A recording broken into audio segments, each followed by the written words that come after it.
I'm Neil Kirk, and as you know, I love my Profoto gear. I've got a whole range of Profoto lighting gear in the studio, but I also love my Profoto A1. But there's been a bit of a gap until now. You couldn't use your Profoto light modifiers easily with the A1, but now they have the Profoto OCF adapter. Very sturdy, fits in a light stand, pop your A1 on, and you can fit any of your existing Profoto light modifiers directly onto the sturdy ring. The Profoto OCF adapter obviously fits neatly on a light stand. What's nice is you still have that hole there to fit your umbrella through, but the neat thing about it is obviously it's the universal Profoto mount for your light modifiers, and it easily pops on and off.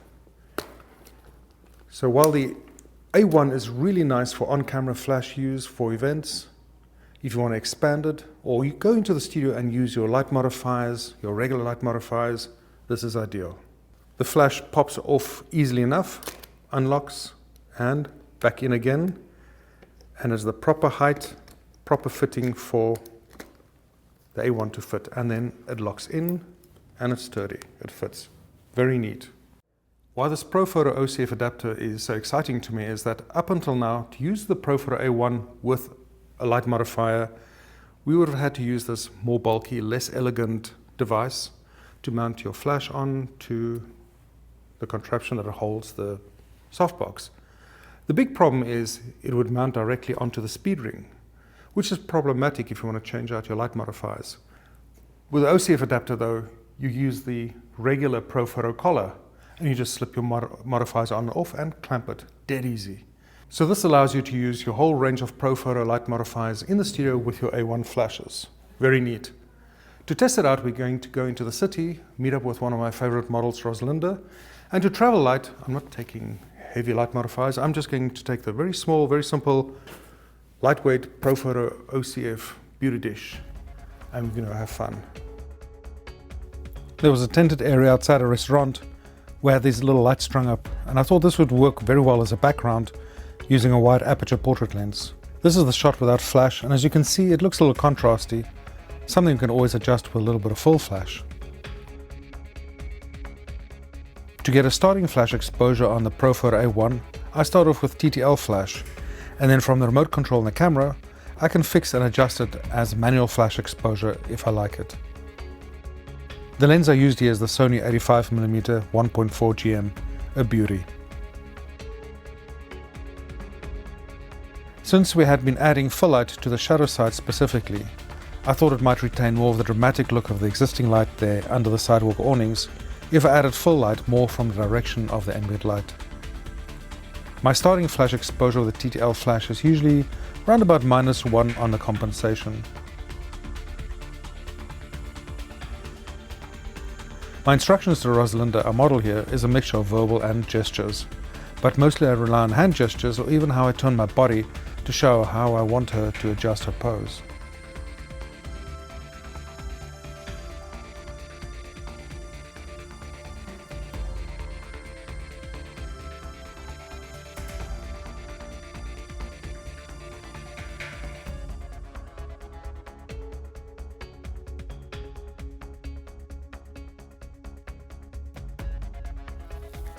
The 85mm lens at a wider aperture is a good choice of lens to blur the background. It always remains surprising to me just how much you can transform a background using a portrait focal length and a wide aperture. When I work with off-camera flash in New York, I most often use an assistant who would then hold up a light on a monopod with a small softbox. This way we never obstruct a sidewalk and it makes us mobile. Today I decided to use a light stand, but I did make sure that I didn't obstruct anyone's path with where I placed it.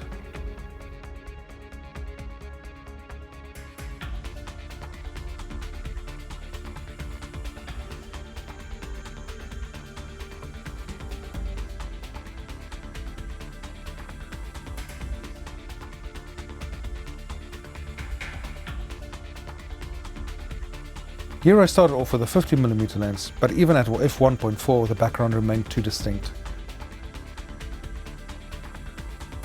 So I moved Rosalinda a bit further away from the trees and used an 85mm lens again. That extra bit of distance and compression made an immediate difference in how the background's rendered.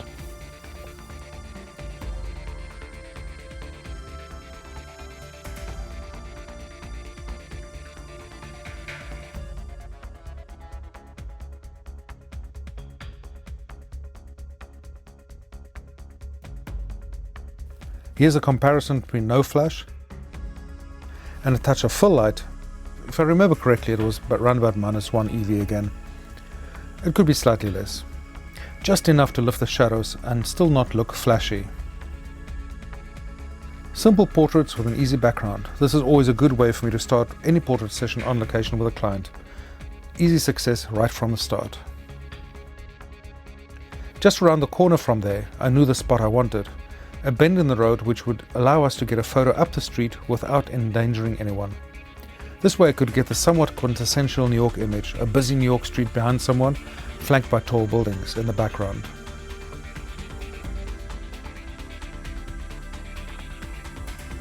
The background here is partially sunlit, but much of it is shaded as well. Two tonal areas that I can take into account in deciding my final flash exposure.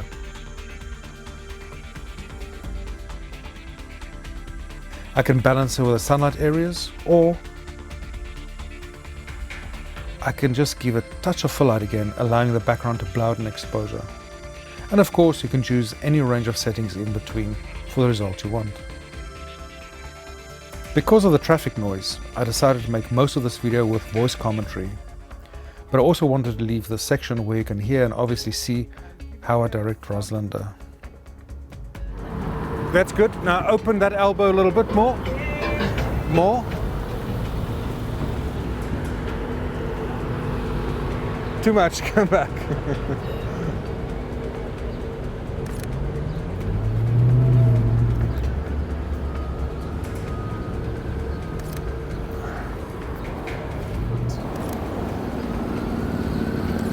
Bring this hand up a little higher. Rotate.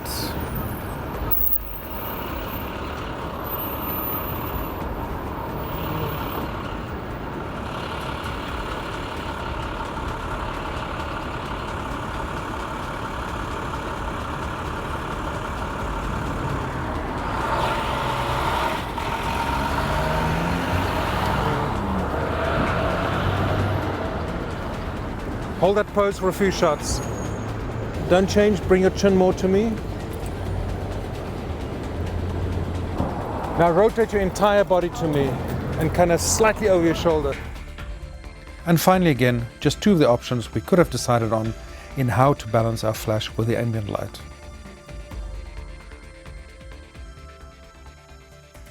When I saw this building exterior, I knew it might be a good background.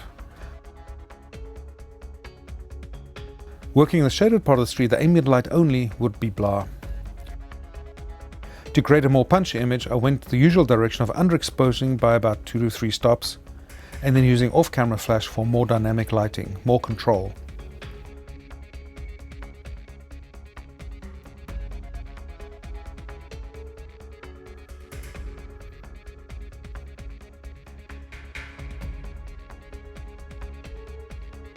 The first few shots with flash looked good, but I was getting too much light spill on the wood to camera left.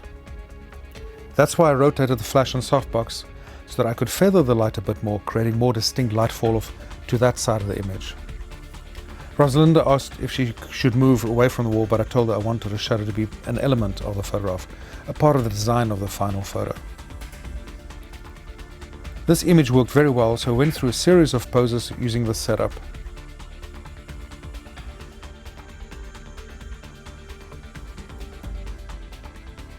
The lens I used here is the Sony Zeiss 50mm f1.4, also a crazy sharp optic.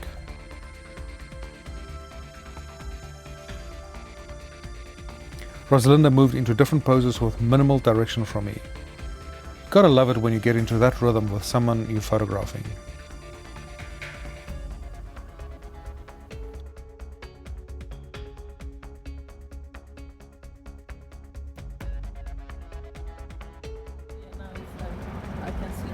Okay, so that's the background, which is interesting. But I don't want to use a lot of light because it just makes it less dramatic. So I'm going to take the softbox off and put a grid on it to contain the light. So with a grid, the light's going to be very specific. So you'll have to make sure how you pose that it doesn't look weird.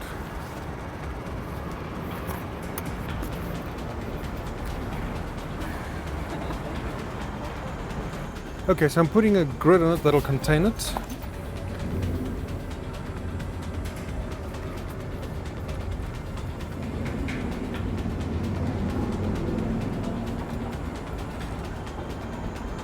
I might just use the modeling light instead of the flash.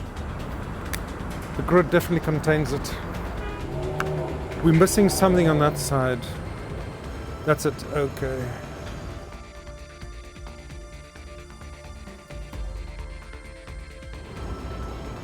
Drop your chin slightly to me.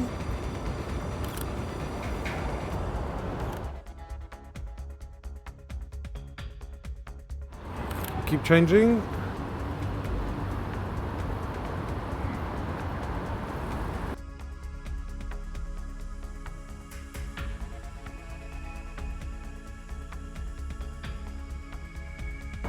We need, that's hands good, bring this one down so we have asymmetry. Yeah, no, other way around. That's it. And I want a little bit more light on your hands as well, so I'm going to pull it back, increase the exposure for you, which means the background is going to go brighter.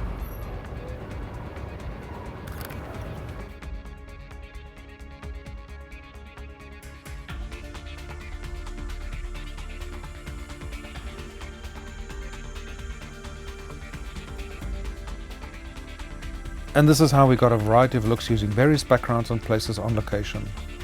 The flash was used either as a touch of fill light or as a dominant light source, depending on what was our desired outcome.